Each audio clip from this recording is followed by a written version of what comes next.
Fede Bonafini. Para mí fue una hermana, una amiga, una compañera. No sé por qué la vida nos juntó, pero nos pusimos de acuerdo en muchas cosas. Juan Martín Ramos Padilla. Esa placa que vamos a descubrir con el nombre de Chicha Mariani no es algo decorativo, pero es la asunción de un compromiso de defender las causas populares.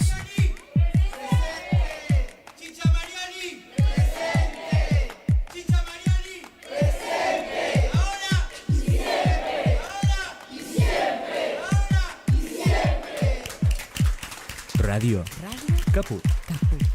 Hable bajo pero hable, no se calle. Esas cosas.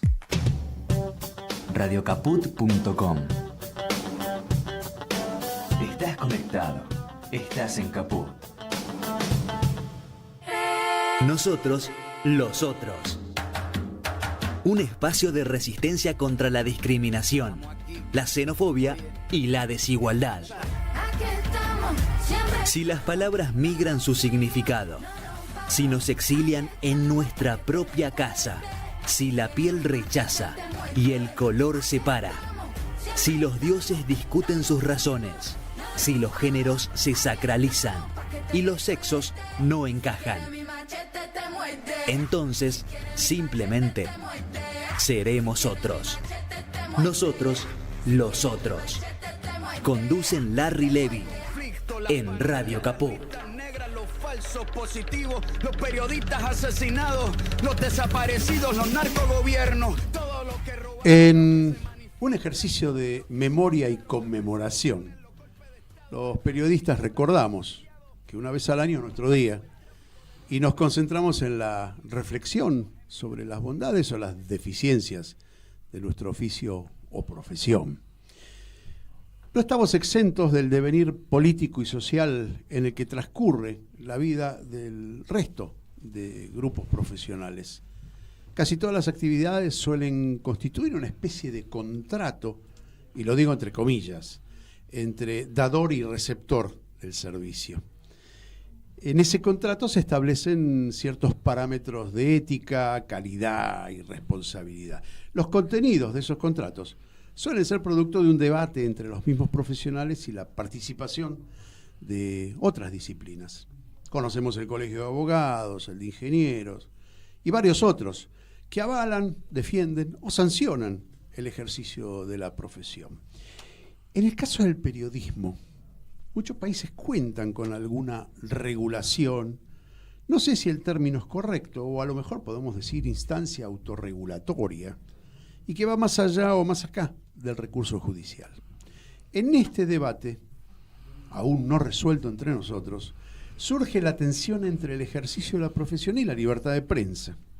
Y mientras debatimos cuáles son los límites de ese ejercicio, surgen malversaciones periodísticas que generan subjetividades sociales y políticas que transforman la realidad a favor, en este caso, del poder real, en detrimento de las mayorías. Las llamadas fake news, los medios silencios o medias verdades, la reiteración sistemática e intencionada de determinados hechos y la mentira, lisa y llana, echan por tierra ese contrato entre emisor y receptor. En esta nueva realidad, hoy vamos a tratar de meter mano en ese debate y lo hacemos con gente interesada e involucrada. Si quieres mi machete te muerde. Si quieres mi machete te muerde. Yo tendría que decir viejos periodistas, pero voy a decir veteranos porque si no queda muy feo, pero más o menos somos todos de la misma generación. Vicente Muleiro, muchas gracias por estar acá. Gracias a vos. Jorge Chamorro, gracias por estar y compartir el micrófono con nosotros. Un honor. Bueno, Vicente Muleiro es escritor, dramaturgo. Creo que lo de periodista se lo fue dejando con el tiempo, ¿no? Se debe haber desgastado, pero hoy es un escritor consagrado. Es poeta también, yo algo que lo destaco porque se animó a un rubro que es difícil de abordar, ¿no? En una sociedad que la poesía dejó de ser lo que era antes, ya nadie quiere imprimir libros, no hay editoriales, unas pocas. Trabajaste, sí, mucho en Crónica, en El Periodista, fuiste editor de Clarín, fuiste jefe de la revista Enie, ¿no? Y también eso es uno de los temas que yo traté de mirar cuando lo invité a los dos, que habían trabajado en medios que hoy se han convertido en medios hegemónicos, ¿no? Que han virado hacia otro periodismo que no es el que nosotros conocemos o donde nacimos. Y acaba de publicar un libro que yo lo tengo aquí, me lo acaba de dedicar antes de entrar al aire, ya vamos a contar de qué se trata. Y Jorge Chamorro, que además es abogado, que sucumbió a la tentación de ser periodista, no sabemos cómo, se inició allá por los 80 en la famosa y vieja Radio Rivadavia, que no tiene nada que ver con la actual. Larrea, Carrizo, Fontana fueron parte de su vida. Colaboraste en Clarín, en La Nación, en El Cronista, fuiste redactor de Telam, en fin. Y te especializaste en economía, ¿sí? Ambos dos compartieron redacción, compartieron ámbitos de trabajo con gente consagrada, con gente que, bueno... Pero bueno, ese viraje es el que a mí me interesa, por eso los dos, por eso el paso de ustedes por la prensa, la que decimos consagrada, que hoy está, qué sé yo, Correa la definió muy bien. En el momento que se convirtieron en empresas periodísticas, dejaron de ser prensa, dejaron de hacer periodismo para convertirse quizás en comunicador, no sé, no lo quiero definir. Vicente, te invito a hacer una pequeña reflexión sobre la prensa, el periodismo hoy. Es una pregunta grande, pero así sencillo. Trata de ser conciso, así después entramos en un debate de qué queremos hacer de la prensa. Cuando entrábamos en esta época donde estaba claro que las operaciones de prensa y las fake empezaban a reemplazar el periodismo, teníamos una frase que decía: contra Menem estábamos mejor. Está bueno, sí, está bueno. Claro, había sustancia, digamos. Todavía, claro, todavía coincidíamos con la estética del enemigo, por ahí desde el gorilismo, no sé. Sí, pero bueno, después, claro, la manipulación, el hecho de convertirse cada vez más en lo noticiable en mercancía, yo creo que siempre lo fue, de algún modo, pero digamos que se puso el acento ahí en la funcionalidad del periodismo para proyectos políticos generalmente antipopulares, como son los grandes medios de todo el mundo. Eso naturalizó la profesión, y yo veo escribir a gente que me aconsejaba chequear las fuentes, tener documentación. Lo veo escribir siempre con fuentes que no quieren dar su nombre.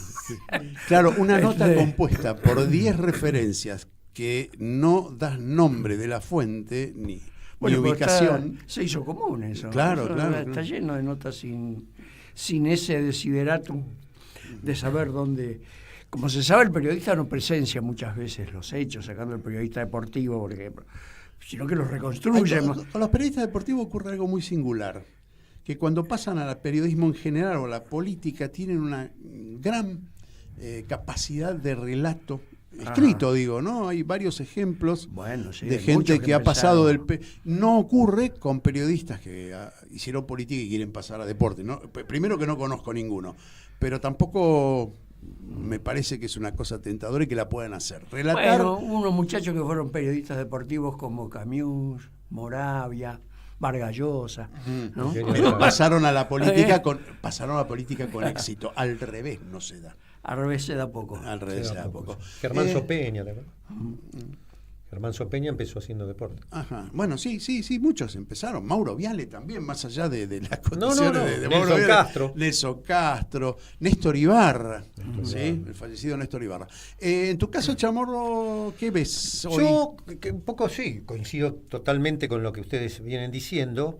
Yo te lo puedo explicar desde mi experiencia personal. Dale. Es que puede ser autorreferencial y no válida, pero yo lo viví. En los 80, lo único que me importaba a mí en Radio Rivadavia es ver si conseguía la mejor nota o la mejor noticia. Nos peleábamos con Pizarro, con Fernández Llorente, en Mitre, en Del Plata, con con la gente de Santo Biasati, que era guerrera, sacaba los móviles con todo, y Rivadavia tenía que estar primera para cumplir justamente su estigma, que era ser la número 1. Y entonces lo único que me importaba, y con mi sueldo me alcanzaba para vivir hasta irme de vacaciones, claro que vivía solo. Después empecé a vivir en los 90, cuando me echan de Rivadavia con la gestión de Luis Etrá, nos echan a todo lo que graciosamente se había estado formando en el rotativo del aire de Radio Rivadavia, que nos venían preparando, flashes, boletín, panorama, editar, hacer la nota primero grabada, después ir con el móvil, después producir, después empezar a hacer una columna, después hacer un informe. Todo ese curso sonoro lo hicieron pomada, vino Luis Etrá, que compró Rivadavia, dejó de ser una radio de profesionales del medio, como decía muy bien Vicente, y pasó a ser negocio. Y pasó a cumplir una función política directamente. La partidizó a la radio, y a partir de ahí empecé a notar el fenómeno que estaba, si se quiere, simbolizado por dos periodistas, uno de ellos hoy multimillonario, dueño de medios, y otro con mucho dinero, hizo mucho dinero, que trabaja en la CNN en su momento. Estoy diciendo a Daddy Longobardi, no estoy diciendo nada nuevo, que simbolizaban incluso el sketch en el programa de Ginsburg, donde pasaba el incentivo, ¿no?, para hablar de determinados temas. A partir de ahí, de los 90, empieza la etapa donde en los 80 estaba el animador conductor del magazine, los Larrea, los distintos Carrizo, que era los Carrizo, pero no quiero nombrar solo de Rivadavia, te puedo los que eran grandes conductores y locutores. Vos nombraste Mancini, Guerrero Martínez, exactamente. Lagos, todos esas, Badía, todos esos eran los que modelaban los magazines de 4 o 5 horas, donde estaba el periodista económico, el flashero, las locutoras que hacían los chistes, el humorista. Y en los 90 empezó a tallar en el trabajo, y ahí viene la etapa que ustedes reflejaban, en el trabajo, que era cambiar la objetividad y el rigor periodístico por la opinión que Neustadt sintetizó en Doña Rosa. Achicar el Estado es agrandar la nación. Entonces hubo que cambiar la información como estigma del periodismo clave, esencial, por la opinión, formar opinión para hacer convencer a la gente que los grupos económicos que venían a quedarse con todo eran lo mejor para la Argentina. Vicente, sí, querías decir algo y... No, estaba escuchando atentamente. Sí, vivimos ese proceso porque, a ver, tampoco es cuestión de estigmatizar el presente y nada más. Cuando uno iba a un medio, uno tenía implícito una línea editorial de ese medio. Uh-huh. Y cada medio además solía tener su índice, inclusive.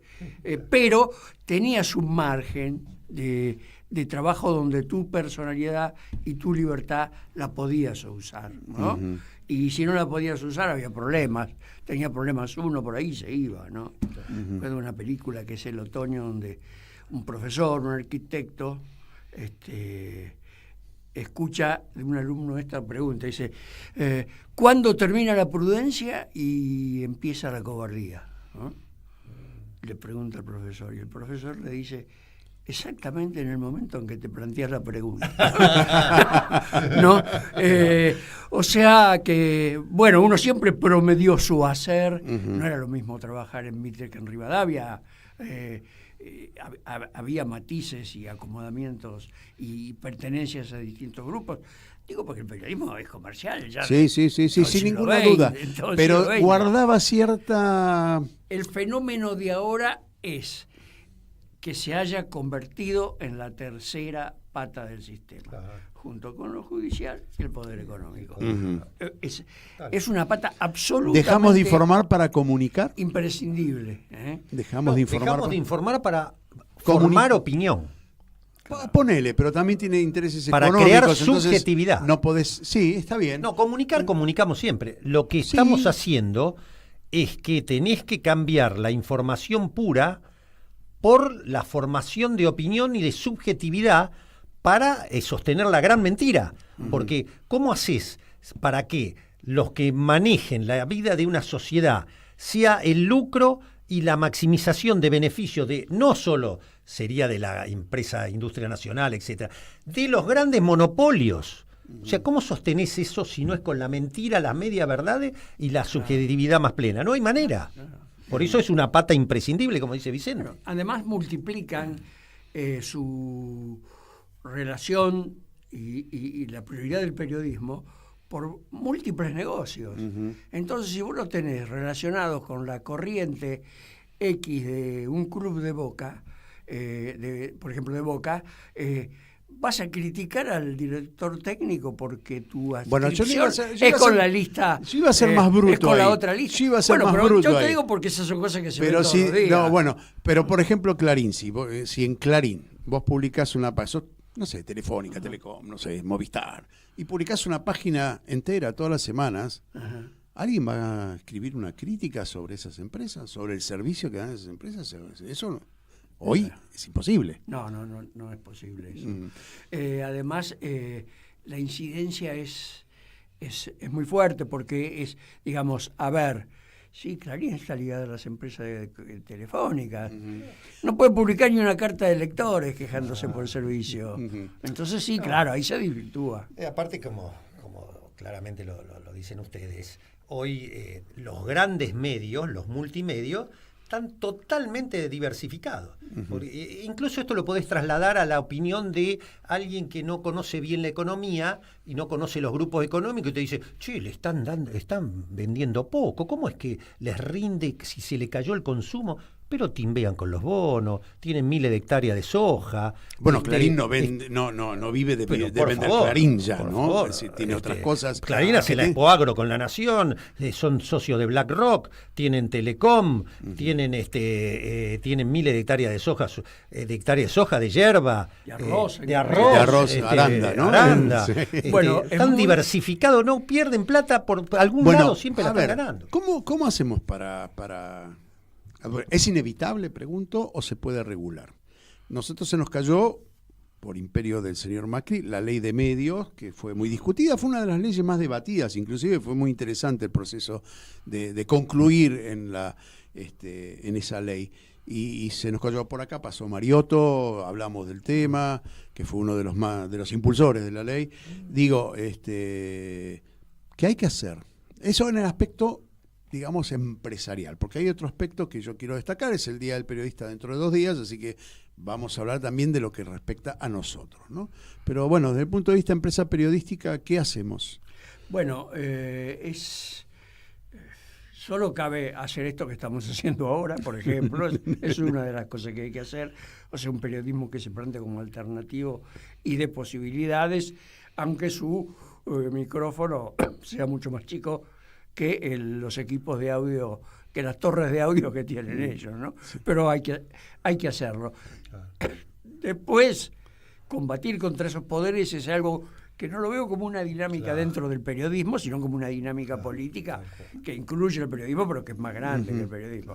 O sea, el destino social de este país va a regular que no haya las mascaradas que ahora quieren vender como periodismo, pero suponerlo desde adentro que vamos a conseguir un empresario bueno, por ejemplo, me parece... No parece inherente a la condición de empresario. Idealístico, sí, no va.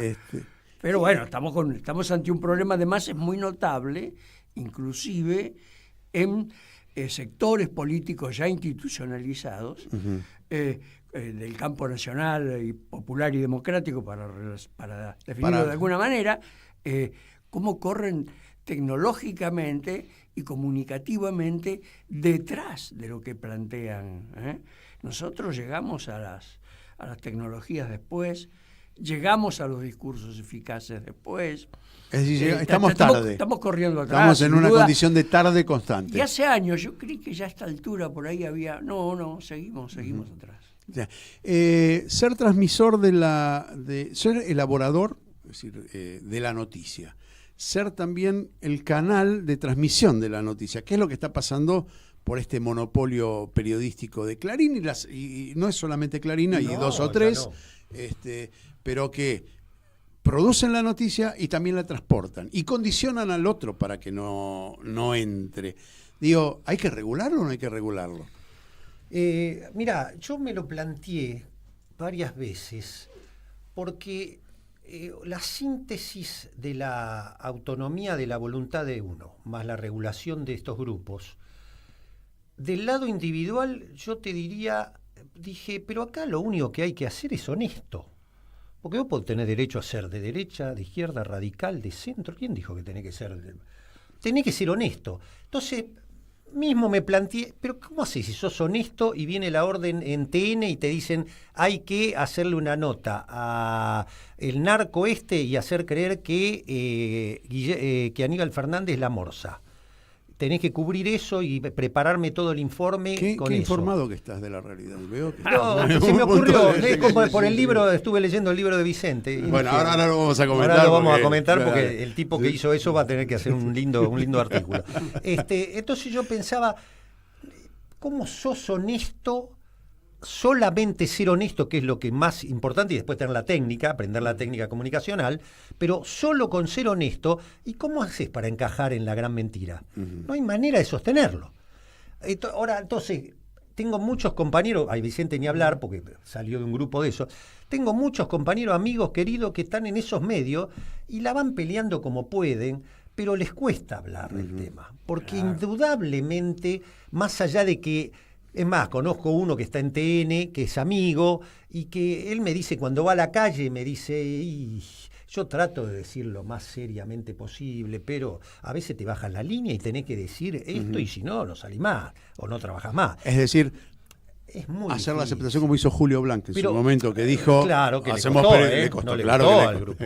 No, claro. Pero te voy a decir Un más. exceso de sinceridad. Tampoco me quiero arrobar el derecho de que somos nosotros los pristinos, No. Lo que quiero decir es que no hay que hacer operaciones de prensa. Después yo tengo errores, debo tener cantidad, subjetividades, ni hablar. Yo pertenezco claramente hoy a lo que sería el campo nacional y popular, o desde mi ángulo a un modelo de desarrollo inclusivo. Vos hablas de sustentable. honestidad, yo digo que hay que ser, digamos, objetivo, pero no imparcial. Sí, no neutral. Pero, Larry, ser honesto. Pero ¿cómo haces tu límite en la honestidad si trabajase hoy en la Nación? Bueno, eso Más? lo vamos a hablar después de la pausa, porque hasta la pausa era nos quedan lo un general. par de minutos.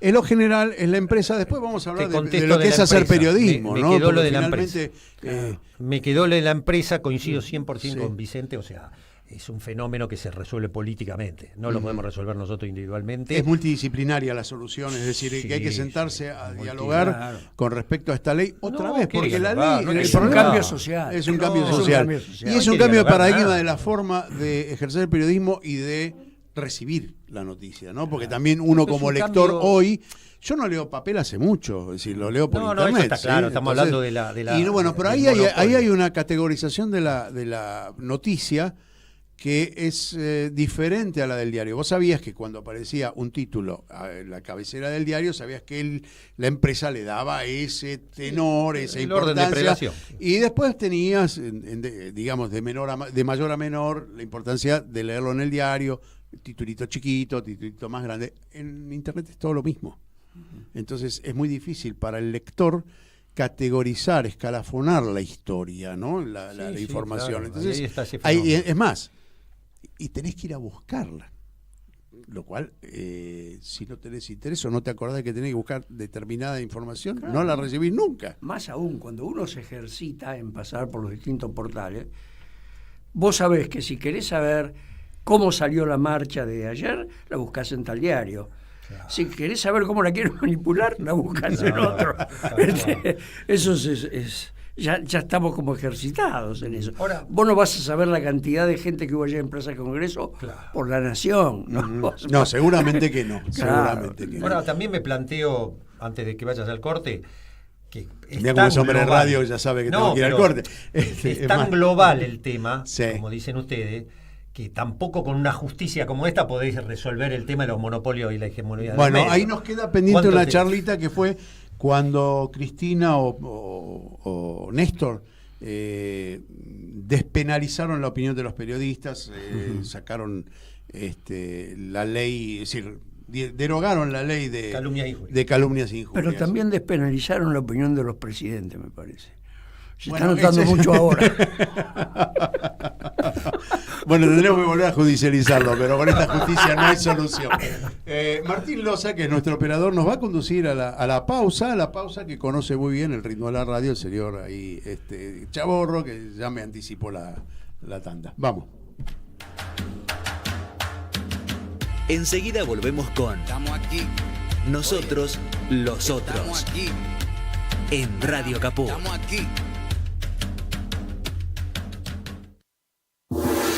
¿Querés arrancar la mañana bien informado? Infosiberia, las noticias en tu celular.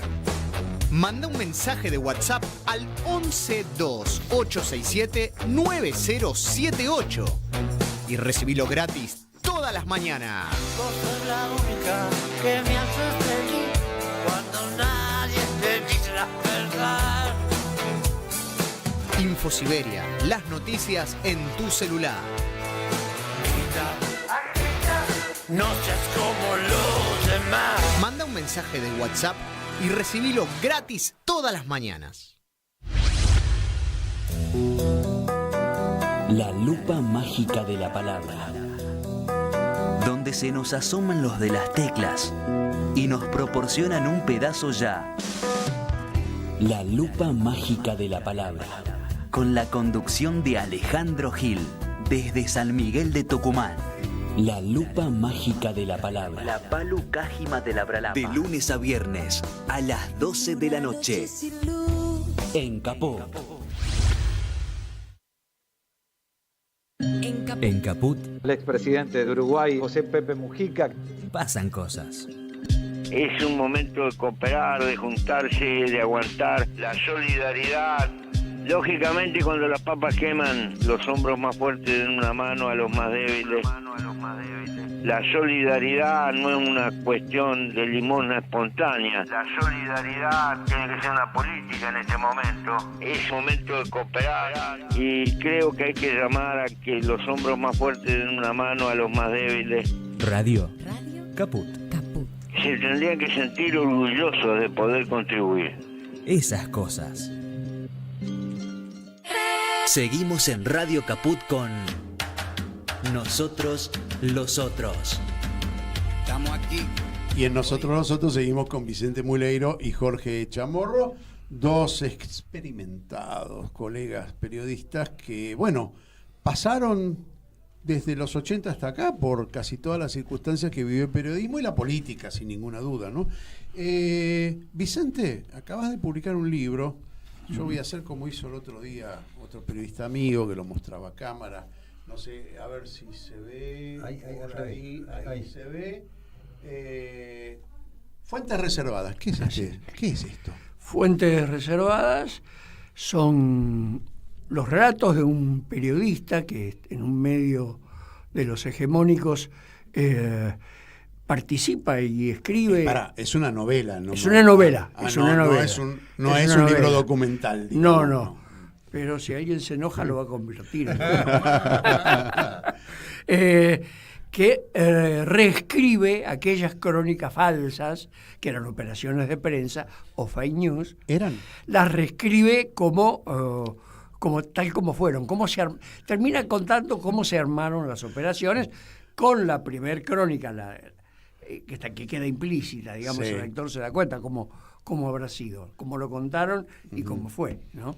Es genial cuando le llama periodista arrepentido. Genial. Sí, no es mi caso, es personaje. Digo, porque algunos van a decir que fuiste, está basado pero está basado en la realidad, sin ninguna duda. Obviamente que los climas y el cierto perfil de personajes los conocí, ¿no? ¿Qué hacemos con eso, con la noticia inventada? A ver, hay cosas muy burdas, ¿no? Como fue y que después se supieron que eran mentiras y no pasó nada. No, pero además hay algunas que siguen girando en la vida pública. Sí. Como si son mentiras tremendas, que defender la versión oficial de esas mentiras es casi un acto criminal, digamos, ¿no? Y sin embargo, cuando necesitan, resucitan el caso Nisman, por ejemplo. O los cuadernos, cosas cuya armadura está clarísima, ha sido inclusive explicada, y sin embargo vuelven.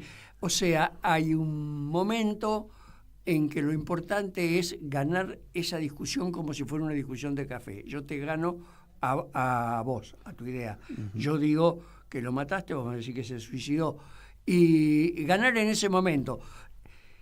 La verdad ahí no importa. Y tiene un peso. Y circula lo que se impone como lectura. Dijiste, circula lo que en una discusión de café me hiciste acordar a Humberto Eco, cuando decía que hasta Internet, digamos, hasta la difusión masiva y la participación masiva de la gente en Internet, la opinión tuya llegaba al vecino, al parroquiano del bar, y hasta ahí se terminaba. Si eras un idiota o no eras un idiota era un problema que se terminaba en el bar. Ya se sabe que lo de la Morsa fue un armado. Claro. Aníbal Fernández no fue gobernador de la provincia. Eso es categórico, eso es categórico. Listo, ahora, pero a lo que voy es que la participación en la información hoy es millones y millones y millones de mediocres que no tienen nada que ver con el periodismo, pero que refuerzan esa subjetividad creada en el fake news, ¿no? Bueno, entonces ahí estamos en un problema. Ahí estamos en un problema, sí, ahí, digamos, y seguro que Jorge lo sabe, repetidores de figuras retóricas que se imponen y que terminan armando un clima, ¿no? Ciertas definiciones hasta los dirigentes políticos, ciertas palabras ofensivas y tremendas como yegua, y adquieren una circulación pública, los caca, todas esas cosas que penetran en estratos no muy informados son conquistados por eso. Y es muy difícil después discutirles, porque solo discuten con esas consignas, no discuten con otras cosas. Por decir, no, yo vi el expediente judicial de tal. Es una chorra. Algo parecido ocurría con la prensa escrita. Lo dije el otro día cuando debatíamos este tema de la sacralidad de la palabra escrita. Hoy será la palabra pronunciada en algún medio digamos, hegemónico, claro, donde queda esa palabra sacralizada, esa calificación, y es verdad aunque no lo sea, ¿sí? Es verdad, es una verdad que dura un tiempo, es una verdad temporal. No es el peso de ciertas frases que decíamos nosotros. Por ejemplo, lo dijo Telam, claro, en una época, lo dijo el diario, eso ya no sé, no existe más. No. Vamos ahora a los periodistas. Dejemos por un ratito el tema de las empresas, que está íntimamente ligado, pero bueno, el ejercicio del periodismo hoy. Más allá de radios como esta, que como decía Vicente, hacen falta y uno pone el cuerpo y la camiseta, acceder a un medio hoy para un periodista, digamos, primero, no es un medio de vida casi ya. No pagan como para sobrevivir. Es más, si querés un espacio en una radio, querés un espacio en televisión, tenés que pagar. Es decir, al revés, ¿no? Antes te llamaban por tu calidad y te pagaban por tu trayectoria y por tu currículum. Hoy es al revés, tenés que pagar.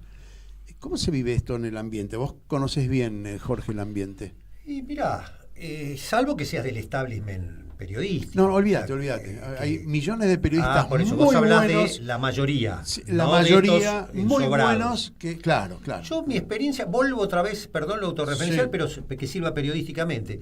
Y acá, Vicente, que fue editor, te imaginás, me va a entender. Mi primera experiencia, cuando yo empecé a plantearme, ¿por qué se investiga tan poco en la Argentina? ¿Por qué se investiga tan poco? Hay poco periodismo de investigación, especialmente de los grandes medios. ¿Por qué? Porque en Rivadavia recibíamos mucho la cadena Caracol y la cadena El País de España. Venían a hacer trabajo, se quedaban 15 días investigando un tema. Nos volvíamos locos, decíamos, mirá, estos gallegos vienen 15 días acá para investigar el gobierno de Alfonsín, la dictadura militar, tal hecho, tal otro, los Carapintada. Y los tipos investigaban. La BBC de Londres vinieron también una vez y decíamos, la pucha, hasta la cadena Caracol, mirá lo que te estoy diciendo. Y decíamos, entonces empecé a colaborar en Clarín, en el suplemento agropecuario, con el tema agropecuario y económico que hacía yo. Me invitaron a colaborar. Y una de las primeras notas que me dio el jefe del suplemento me dice, haceme un informe sobre la forestación que estaba empezando a crecer en la Argentina, especialmente el litoral, con el pino. Sí. Empecé a investigar este tema. estuve, viste cómo se hacía antes, 15 días laburando, pidiendo... Y sin internet, Y sin internet. Hemeroteca del Congreso, con suerte, con las cajas ahí buscando los diarios de antes. Bueno, empecé a investigar el tema, me hice un artículo todo de lo que era la deforestación más la foresta. Estaba el IFONA, que lo había creado Alfonsín, Instituto Forestal Nacional, que empezaba a hacer viviendas de madera. Era una cosa muy interesante que facilitaba la creación de vivienda con el déficit histórico que hay en la Argentina. Bueno, empecé a investigar todo eso, pum. Te imaginás, yo estaba recién de novio con mi actual mujer, el viernes a la noche salimos y la hice quedar hasta las 3 de la mañana esperando en Santa Fe y Callao el camión que tiraba los paquetes de Clarín para comprar el diario y mostrarle a mi novia.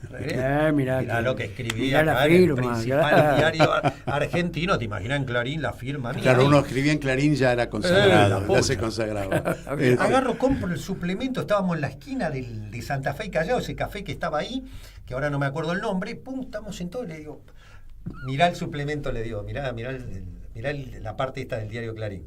Empieza ya a mirar, ¿qué busco? Vos mirá, vos buscá. No, ¿qué hay? Decime, ¿qué es lo que querés? ¿Qué es esto de las vacas? ¿Qué me estás haciendo? Mira, dámelo. Yo empiezo a buscar, no estaba. El artículo mío no estaba. Pero ya me habían dicho que se publicaba sí o sí. Y se casó con vos a pesar de Estaba loca, sí. Escúchame. Sigue estando loca, claro. Yo doy fe. Sí.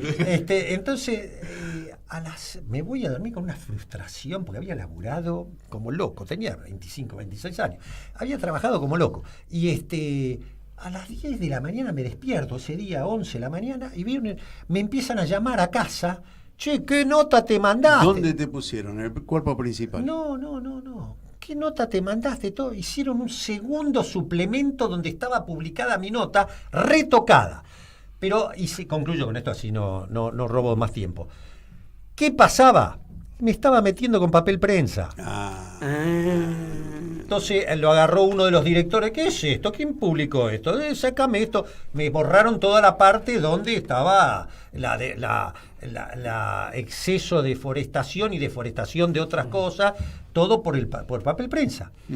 Entonces a partir de ahí me empecé a plantear, y Vicente me corregirá o no, que tiene mucho más experiencia que yo en la gráfica.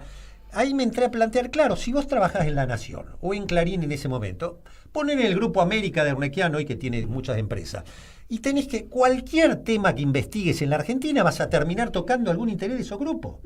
Porque al dejar de tener la prioridad en la información y en la noticia, como era de los 90 para atrás, vos estás tocando a las empresas que adquirieron medios, o como el Grupo Clarín se hicieron, digamos, buscadores de mayores negocios, porque estás tocando empresas que tienen bonos, campo, que tienen energía, que a su vez no solamente el silencio, sino también el poner en valor algo que no tiene, los beneficia también. Por ejemplo, la bolsa, ¿no? Claro. ¿Es así, Vicente? ¿Me equivoco? Así es, sí. Bueno, Vicente hace un ratito hablaba de otra cosa que me parece importante, que es el deterioro del concepto de salario de un periodista. Hoy los medios no solamente pagan mal, a veces no pagan, hay conflictos permanentes. ¿Qué hay que hacer con todo eso? Es decir, nos conducimos a la desaparición del papel, y otras formas de comunicación vendrán también más baratas porque hay más gente. ¿Cómo ves el futuro del periodismo?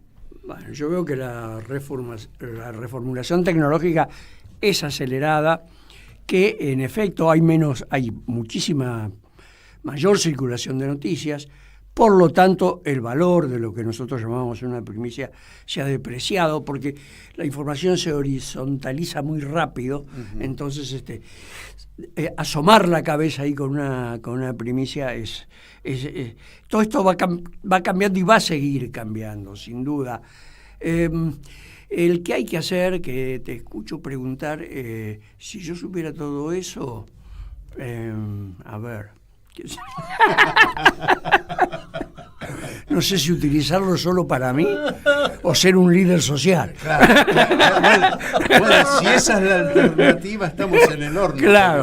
Claro, sí. Necesitamos candidato en la primera. Claro, pero es muy difícil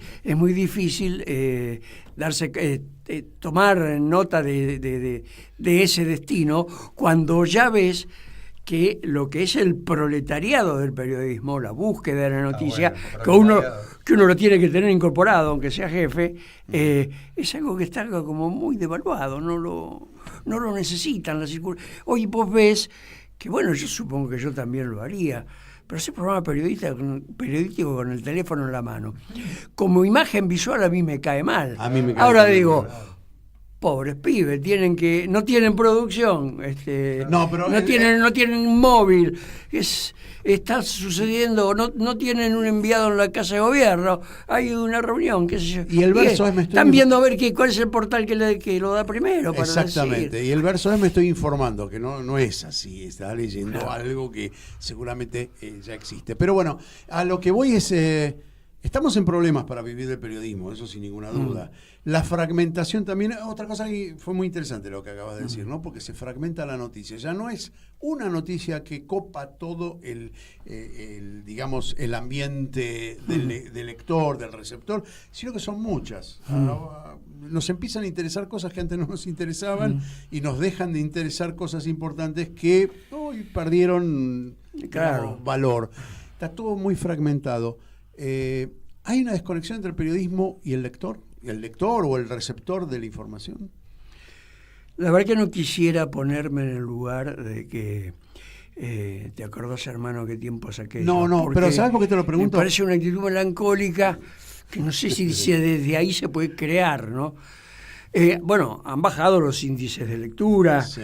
Hay países como España y ciertos estados de Estados Unidos que se están planteando la descerebración que implica estar todo el día conectado a la pantalla y tratando de hacer reglas para pautarlo de modo tal de que no estés todo el día prendido a eso, que al final termina siendo una especie de borrón vertiginoso donde parece que tenés todo pero no tenés nada, donde se desfigura el deseo de saber algo porque te lo dirigen.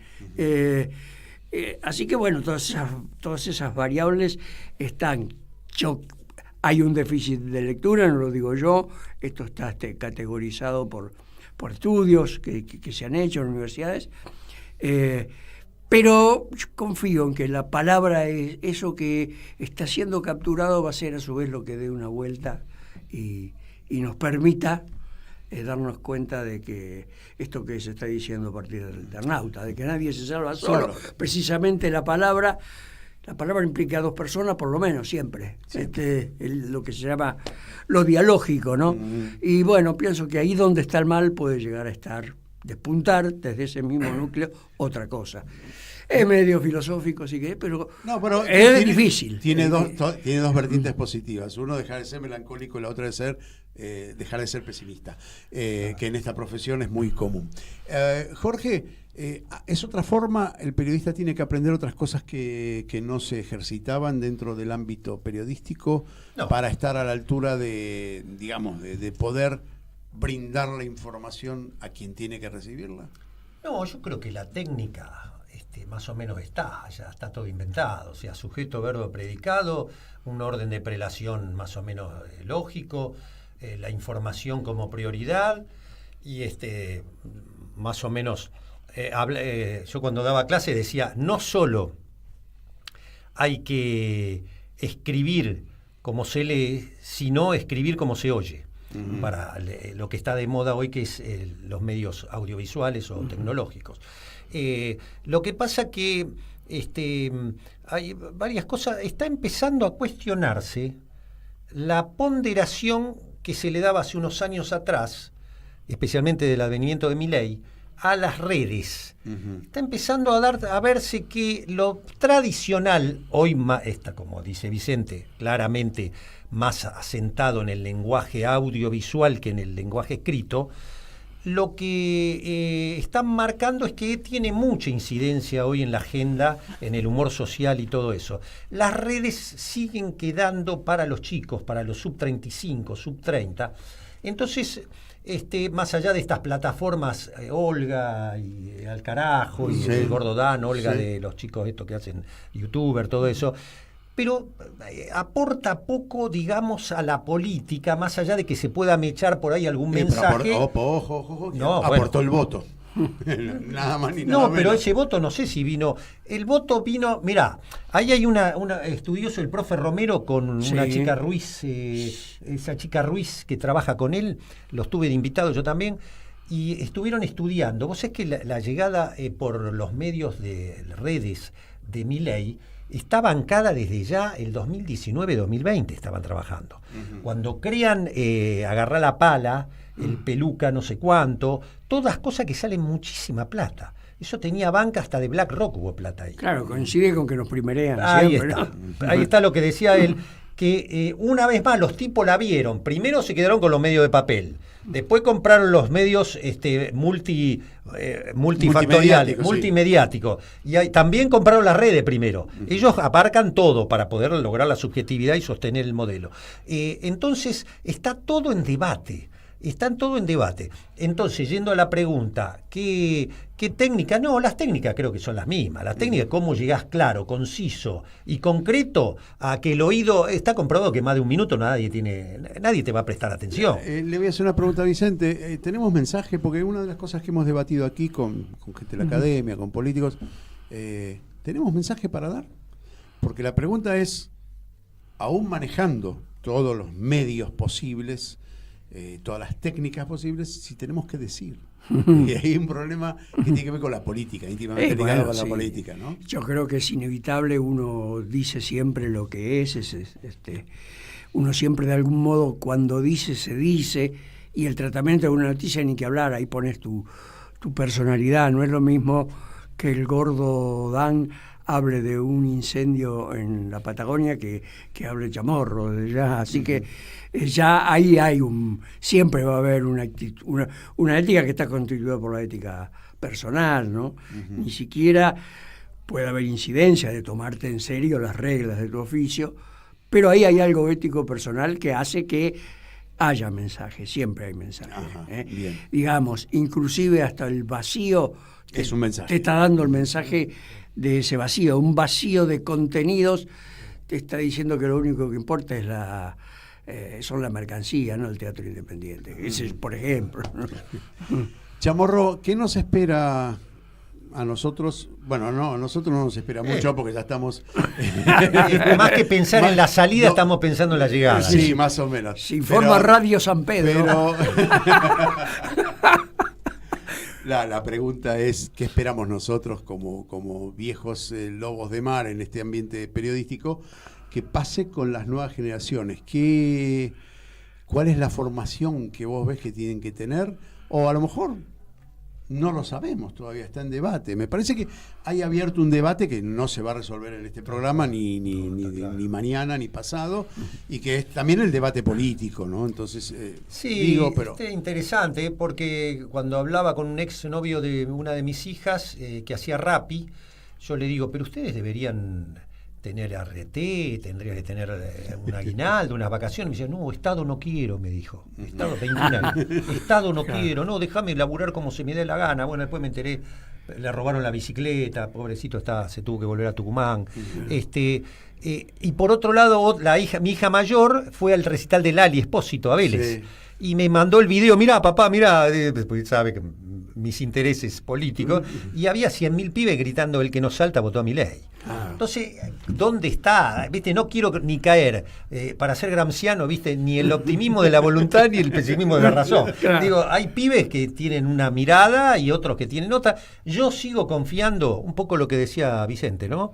Yo sigo confiando en que este país tiene un grano en el traste de los grupos económicos históricos, que es la resistencia. Acá hay una resistencia que nuestros hermanos latinoamericanos no han podido construir por diversos factores. Acá, desde que eres parte del irigoyenismo y fundamentalmente el peronismo, han generado un gen de resistencia a lo que no es soberano, a lo que no es propio nuestro, a lo que nos viene a avasallar y quedarse con lo nuestro, ¿qué es no sé si lo van a poder destruir. La memoria histórica, ¿no? La memoria histórica, ¿no? Claro. Entonces tengo la esperanza, si bien están trabajando para vaciar todo, disolver el CFK, los institutos belgraniano, irigoyeniano, darwiniano, todo, no quieren dejar nada, la biblioteca popular de nuestro amigo Carlos Rodríguez, todo quieren destruir, quieren ponerle no solo ya los animales en los billetes, quieren vaciar de contenido todo, pero no sé si va a ser tan fácil. No, esperemos que no, y estamos un poco ante ese dilema de hasta qué punto la historia y la tradición de lucha, sobre todo, tiene onda expansiva, ¿no?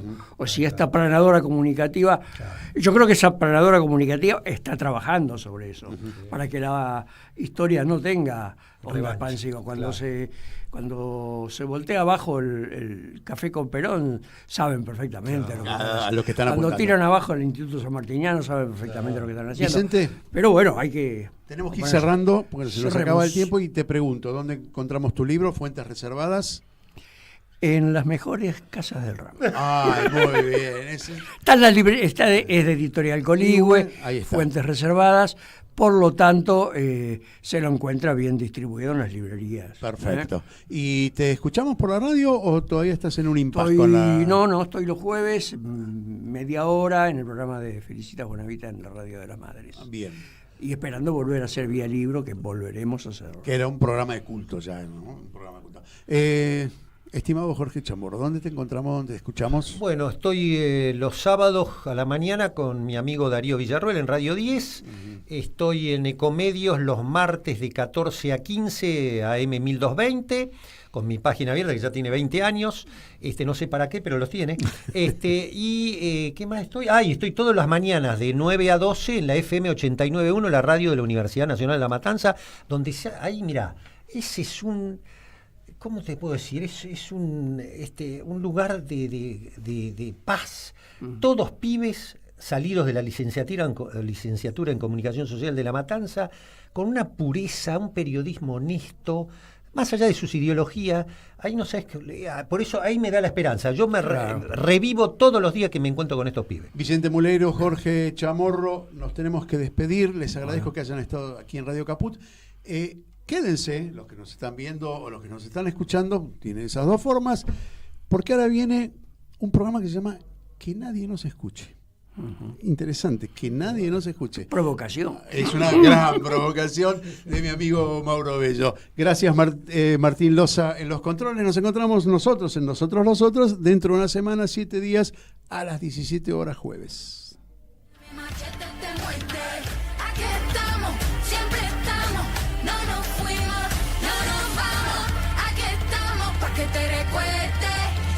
Mi machete te muerde. Hasta aquí, nosotros los otros de hoy. Estar en la guerrilla, los hijos del conflicto, las pandillas, las listas negras, los falsos positivos, los periodistas asesinados, los desaparecidos, los narcogobiernos.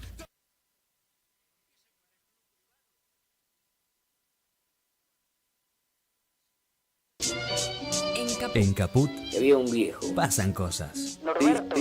Dice así: si uno tiene un amor, una muchacha, una cosa que le anda por la piel por todas partes, digamos Buenos Aires, digamos un octubre, un poema, y pasa algo, ocurre que viene el mal, la peste, una desgracia, los cretinos mascadores de chicle, bordeadores de todo lo que crece, un yanqui hijo de puta, los cretinos mascadores de chicle, para ser más precisos a matarlas, un yanqui hijo de puta. Entonces ya no se puede hablar así nomás, es necesario odiarlo, destruirlo, hay que pelear con rabia y encontrar la manera de acabarlo, salirles al encuentro como sea y además decir, como un rezo, casi obligatorio, yanqui hijo de puta, todos los días, y enseñárselo a los chicos. Radio Caput.